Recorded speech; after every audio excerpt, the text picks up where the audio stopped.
If you're looking to become a psychologist, then let this be your guide. With this podcast at your side, you'll be on your way to being qualified. It's the Aspiring Psychologist Podcast with Dr. Marianne.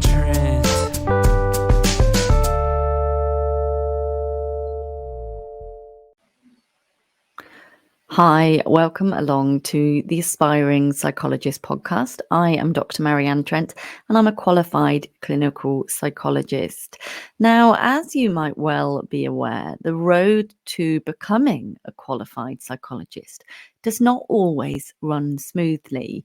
And of course, with the vast number of people who are wanting to join the profession and become qualified, and the small amount of jobs available, it must mean that it doesn't work out for everybody.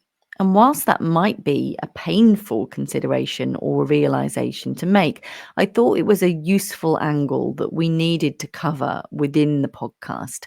So that is exactly what today's episode is going to be about. It's a guest interview episode with someone who started out on the route to professional psychology qualification, but then later had a different course and has had a different outcome. Now, this episode covers different bits and pieces that you might not use in your clinical practice or that you might not have heard of as well. So listen with an open mind, and I will look forward to catching up with you on the other side. Hi, I would like to welcome Fiona Maguire to the podcast. Fiona is a coach, a speaker, and an author. Hi, Fiona. Hi, Marianne. How are you? I'm really well, thank you. Really well. Enjoying a little bit of sunshine today, which is nice after all of the rain. How are you? Yeah, the same thing. The sun has come out and it just lifts things up, doesn't it, really? It's fantastic. Yeah. So I know I'm like becoming an old hand here talking about LinkedIn, but we did meet on LinkedIn, didn't we? We did. I love it. Do you love LinkedIn? Yeah, I'm getting to it. I ignored it for years, but now, I'm really getting into it. I love engaging with new people and finding out what they're doing and, you know, how we can work together, collaborate or help each other in any way. It's fantastic. Yeah, and actually, I think it's a really good place to be if you are an aspiring psychologist, I think, anyway, because you can connect with loads of people that are doing the job that you want to do. But you're not an aspiring psychologist anymore. You are a coach, a speaker, and an author. Could you tell us a little bit about what you do currently, Fiona? Yeah, so I'm an intuitive transformational coach. So I use all my psychological training, but I work on all levels of people. So my main superpower, if you like, is my intuition. And I've really honed my intuition. So I can access people's unconscious mind. I can access what's going on inside of them. And I ask them questions because if they own it, then, you know, that's when we can really do the work. Where if I say, oh, this is what I see, they don't particularly own it and it doesn't have as much awe-inspiring, you know, it's not a deep insight that they get inside of themselves. So I work with their intuition, I work with their unconscious mind, their energy, their conscious mind, their emotions, their thinking, all of them. And my aim is to obviously solve the problem they come to me for, but also for them to get a deeper understanding of who they really are. Great, thank you. And obviously a lot of our listeners might have spiritual or kind of holistic views and beliefs themselves, but when we try to put that into practice sort of in an NHS setting, that's difficult because of the evidence base. Is there an evidence base for the way that you work? Yeah, so I'm not people don't have to do anything spiritual with me. They don't have to go there if they don't want to. But what I actually do now is I talk about something that's called the 3 principles, and it was also coined the inside-out perspective, which Michael Neal called it that. And there's a lot of evidence for that. And that's basically the psychological theory of perception, how perception really works, and therefore how the mind really works. And then when you realize that you don't live in reality. You live in your own thought created reality, which is your own perception of everything. And psychology agrees with that. Wouldn't you agree that psychology agrees with that? It's like a social construction, isn't it? And metacognitions and thoughts about thoughts and all of that jazz. So I absolutely agree with that angle. Yeah. So as soon as people really, this has been my experience, my own personal experience and the experience of working with clients. As soon as people realize that they're not their thinking and they don't have to be so identified with their thinking, they then paradoxically start wondering and thinking, well, who am I and what am I? And if I'm not experiencing the reality, then how do I experience the reality? And when they really open up to that question, if I'm not experiencing the reality, does that explain why, I sometimes have an argument with my spouse and it's like we're living in completely different worlds. Like, I don't understand why she is so upset about something, and they're thinking the same thing, and it's almost like we're talking from different universes. It's like that saying, isn't it? There's three versions of an eventuality. There's your version, their version, and the truth. And it's what perception and what angle you're looking at that from, and also, what comes before and what trauma might have been around for one or both parties as to what might be a truly mindful reaction to what's going on now, and what might have happened or be a ripple from things that have happened years ago. Yeah, absolutely. And also, for me, when I first really got that, actually I'm just creating lots of stories in my head. That's the language I put on it. These are just stories. And yes, some of them to my brain seem valid because this happened in my past. So of course I'm going to act like this, or of course I'm going to act like that. And then I was like, hold on, but am I really present? Am I here? Am I really present inside of myself, knowing what's going on inside of me? And am I really present with the other person? And if you're in your head too busy with your own story, then you can't be present. You can't really listen. You can't really hear. And a lot of people are just too busy thinking about what they're going to say next to actually hear what the person said to them. I hear you. And that's a really important consideration for many of our audience as well, who might be developing or striving for a career as a therapist. Have you got any tips for ways that we can improve that ability to stay present and not be focused on, is it the listening to hear rather than the listening to speak? Yeah, one of the things that was said to me, and I've got one of my own, but one of the things that was said to me once, and it was part of a bigger course that I was on, and Michael Neal said it. He said, listen as if you're listening to music. And there was something in that just dropped for me. So maybe that doesn't drop for other people. So my advice would be to center yourself, to ground, to become into yourself, and to know what's going on for you, but to be centered in that, to not lost in your thinking or your emotions or your feelings, but to be centered. And to ground is one of the things I give away for free on my website, like how to ground. Great. And I guess I was thinking about, what about the bits of music that really resonate with you and you want to join in, or you want to sing and you want to stand up and dance? Are those the bits where you get the natural interaction that's kind of spontaneous rather than pre-thought? That's really interesting. Isn't that amazing? You've seen it differently. I love the way you've seen it, but you've seen it differently. For me, it was like when I'm listening to music, I'm there, I'm an open vessel. I'm just with it and I'm letting it flow through me. And then whatever may happen, maybe my response to that. So I love what you said. Maybe my response to that is that I want to dance, or is that I want to join in, or I just want to be with it or be closer to it. So if you think of the music as a person, and I really love what you just said, then that's it. That's true connection, isn't it? That you want to be more with them. You want to dance with them. You want to hear more of what they've got to say, or you just want to be in the flow of their company. That's beautiful connections. Oh, lovely. Although my husband, who is a musician, would say, just listen to the music. Like, they've done a good job, you know? So there are many ways to look at the same consideration. And I understand that you originally were on a path to psychology. Is that right? Yeah, after my degree, I done the first single honours degree at the University of Luton, it was called now. It's now called the University of Bedfordshire, and looks a lot different. I wanted to be a psychologist, and my second job as an assistant psychologist, stroke group worker, was in what was called a psychiatric unit for adolescents, so that now called young people. And that was great. But my first thing that I noticed was, okay, so I know all these theories. I know what schizophrenia is, I know what bulimia is, I know what anorexia is, multiple personality disorder, as they called it then. You know, I know all of these things now, called bipolar. But these kids, like those 3 kids over there, they're all schizophrenic, but they're all completely different.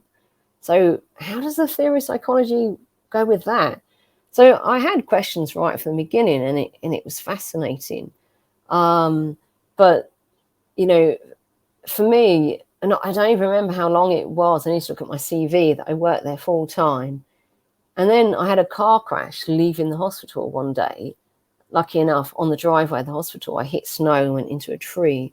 And on the impact of, you know, hitting the tree, my inner wisdom just said, you have to leave.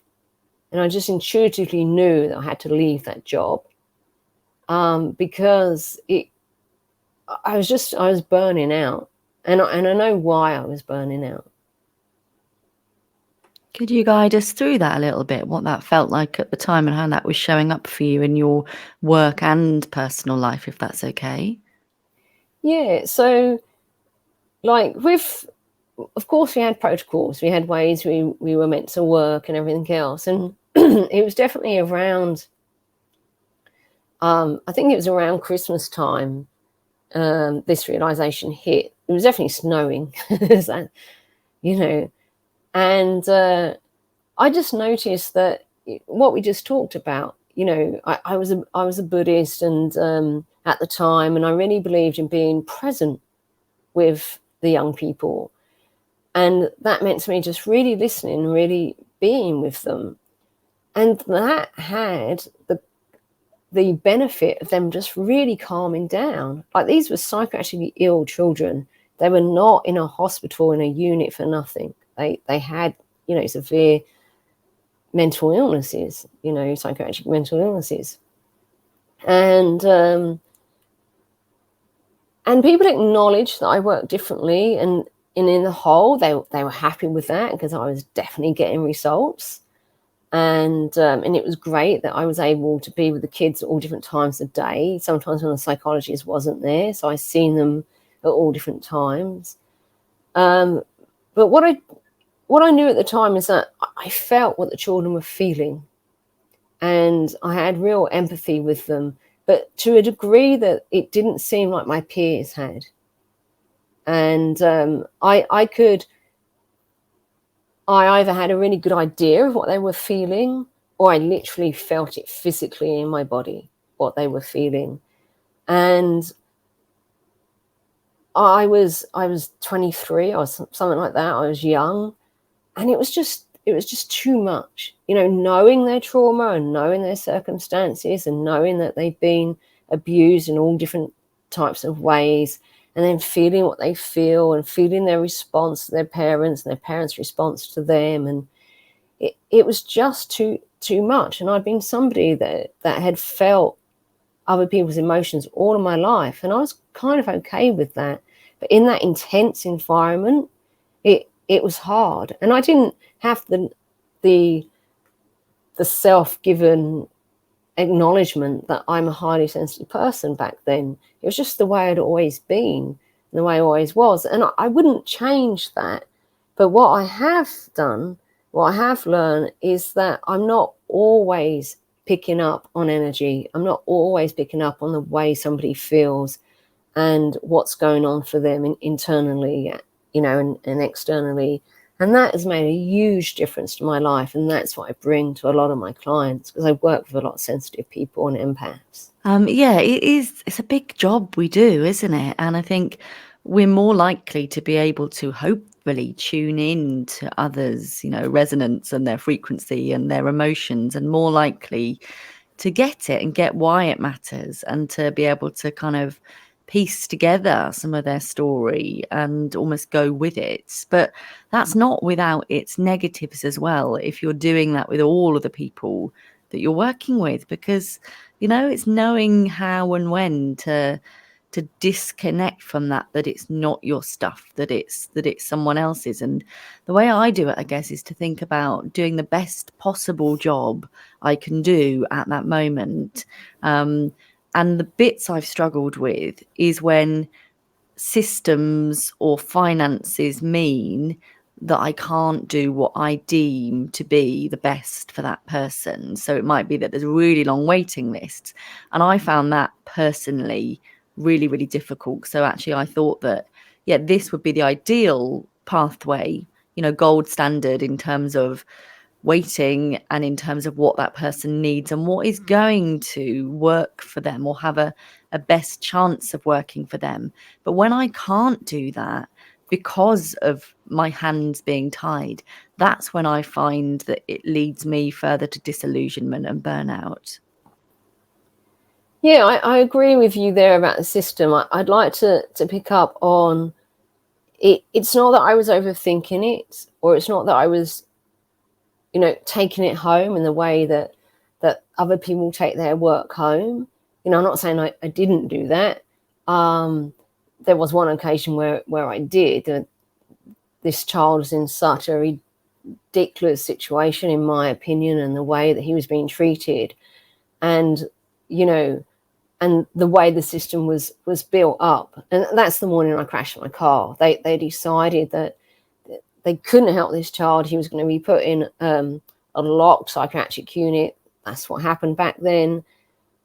And I was just fumingly angry. I was like, you cannot do this. I'm his key worker. I know more about this child than everyone else. And for you to go behind my back and do this is like, and they were like, but we're not going behind your back. This has been scheduled, and it's not personal. And I get that it wasn't personal, but I had such a relationship with this child, and I believe that we could really change him. But they had decided amongst the doctors that they was going to go down a different route. But being a highly sensitive person, the emotions and the empathy are much stronger. You feel things much deeper. So, and the difference, a highly sensitive person doesn't feel it in their body. They just know what that person's feeling, and then they may then feel what they feel about that they will definitely feel what they feel about that in their body. And it's just a level of sensitivity that works beautifully in these environments. But it also makes it really difficult unless you can turn it off. And as an empath, one of the kids would come in and kick off, and I would feel what they was feeling. I'd feel the rage or the upset or whatever it was. And there'd also be part of me, and I'd be like, I get that you're doing that right now, and in fact I think that's good for you. Just let him carry on, let him do it. There's nothing here that he can harm himself with. Just let him blow it out. And they'd be like, no, let's sedate him. And I'd be like, well, no, and when I had the authority and I could stop that sedation, I did. And and most of the time it worked really beautifully. The kid blew off steam, did what they did. Of course, if they was going to hurt themselves or hurt someone else, I would step in. I'd literally physically step in, and I'm quite a small person, and most of the adolescents are much bigger than me. But they trusted me, and I had a rapport with them that I would get them to look in my eyes, and they would just instantly calm down. So that was all beautiful, but I wasn't allowed to work the way that I saw and I wanted So like you, I agree with you. And that was difficult. And yeah, I was a little arrogant. I had all these ideas. I just finished uni and everything else. But I was very passionate and caring about the kids. And that's what made me burn out. Yeah, I think, absolutely. If we're not helping people to experience their full range of emotions, which includes the hyper-aroused bits as well as the hypo-aroused bits, we're not necessarily equipping people with the skills to be able to handle it next time. If if you're being sedated, then you go from hyper-aroused to then waking up and wondering what's going on, but you've missed that middle bit of where you calm down, and that, I think, that is potentially difficult. And I think there's an interesting food for thought there in letting people safely process and manage their thoughts, feelings and emotions. Could you tell us a little bit about how you stepped away from your psychology career? Yeah, hitting the tree was really a wake-up call.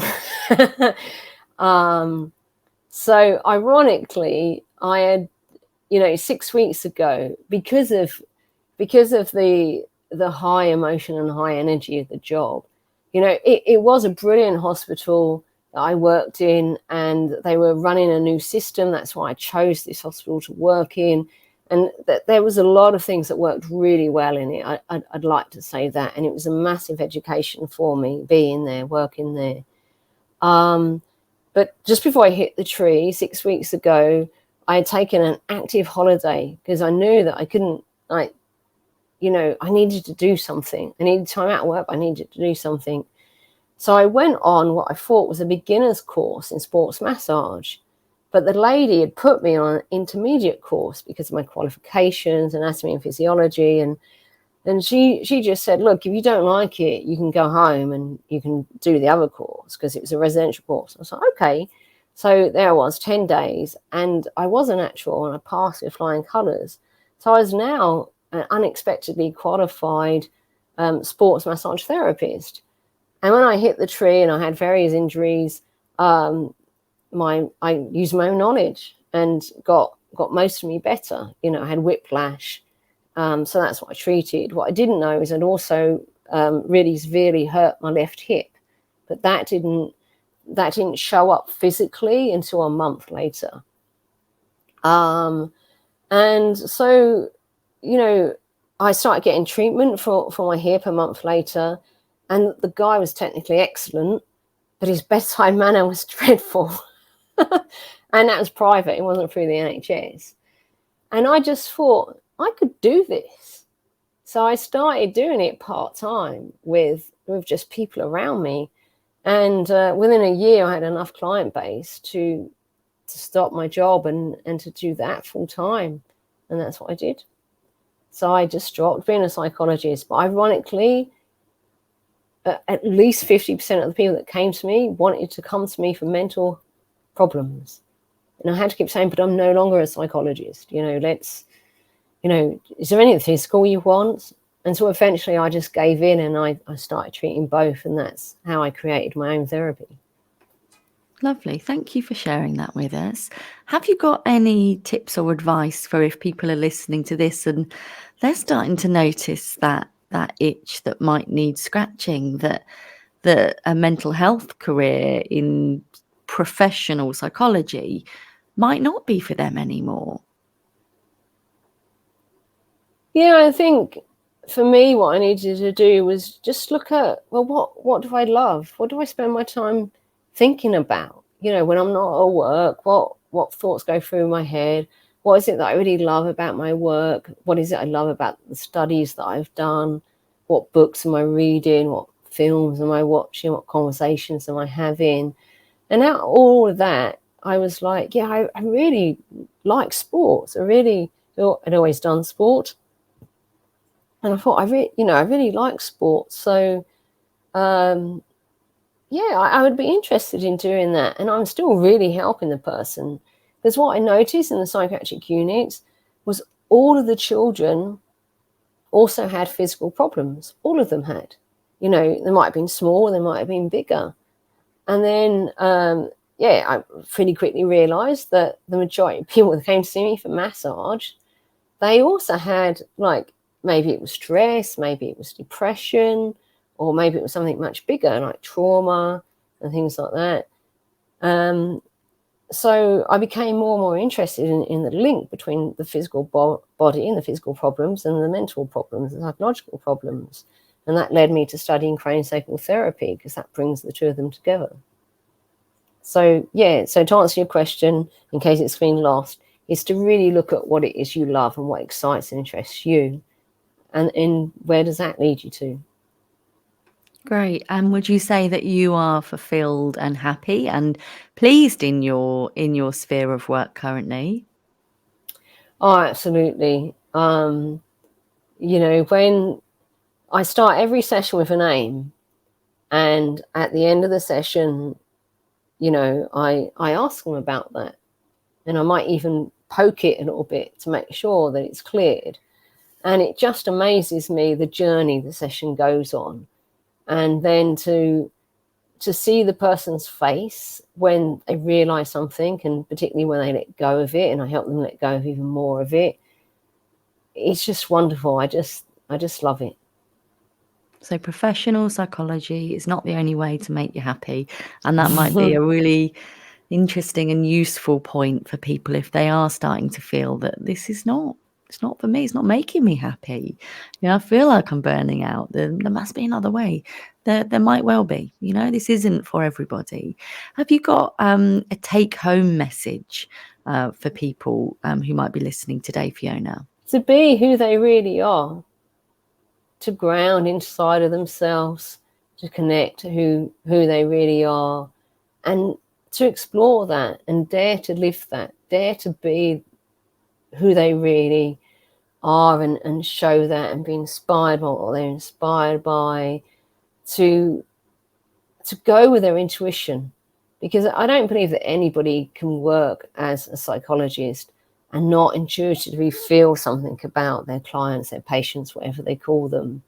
And that might not add up when they think about the theory, or might not add up to what they are expected to do. But if they feel it inside of themselves and they know it, dare to go with that, dare to go with their own insights, and see where that gets their client. Yeah, I absolutely agree. You should feel like you're being yourself, like you're being authentic, and that you're vibrant in your work. I think absolutely that's the case. And I believe that about myself and my work currently, for sure. Where's the best place for people to connect with you or learn more about you if they want to, Fiona? On LinkedIn, and my name's Fiona Maguire. Fiona is Fiona, and Maguire's Maguire. And also my website is the same, www.fionamaguire.com, without any spaces. And I give away, there's free resources, the grounding that I've mentioned, how to work with your energy, which is a book. And people get a lot of benefit out of them. And I'm always happy to chat with somebody on LinkedIn. Brilliant. Thank you so much. I'll pop all your details in the show notes as well, but not everyone accesses the show notes, so it's always useful to have said that out loud as well.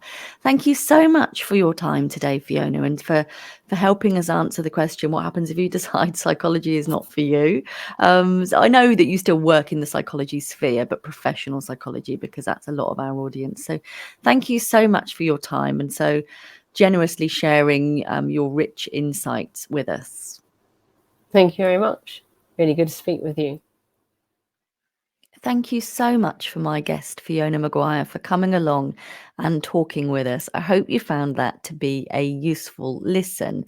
Like I said, if you want to connect with Fiona, do check the details in my show notes, and that will help put you in touch. If you are still wanting to pursue professional psychology and you're ready for the next step, then do please check out the Aspiring Psychologist Collective book, the Clinical Psychologist Collective book, And do consider joining the Aspiring Psychologist membership. We're a really lovely group that is supportive, that helps you towards your goals. And I help you with anything that you think, oh, I'm a bit worried about that. Then I will find an expert to talk to us about it, to help you, guide you through that process. And that's certainly the case with something we've got happening in the membership. Today, as I record this, we are covering selection tests, logical and deductive reasoning tests. So if on replay you're listening to this, you're thinking, oh, I'd like to learn more about that, then you might well find the membership useful for that too. I would love your reviews, your audio testimonials of the podcast and of the books too. It's really simple to do that. If you head to my website, www.goodthinkingpsychology.co.uk/podcast, then just click on the audio testimonial option. And with a few clicks and a couple of minutes, you will have done that. Thank you so much for your time. Do come and connect with me on socials. I'm Dr. Marianne Trent in all places that you might hope to find me. And yeah, I'm really looking forward to connecting with you and helping you in your journey as an aspiring psychologist. Thank you so much for being part of my world. Take care. Reflective accounts of mental health professionals on the way to getting qualified. So many tips and lessons to learn from. So many things that you can try. The Aspiring Psychologist Collective. The Aspiring Psychologist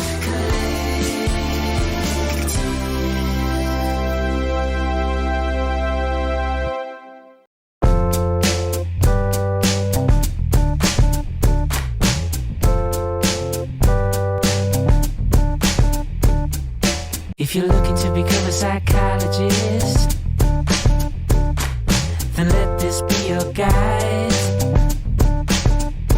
With this podcast at your side, you'll be on your way to being qualified. It's the Aspiring Psychologist Podcast with Dr. Marianne Trent.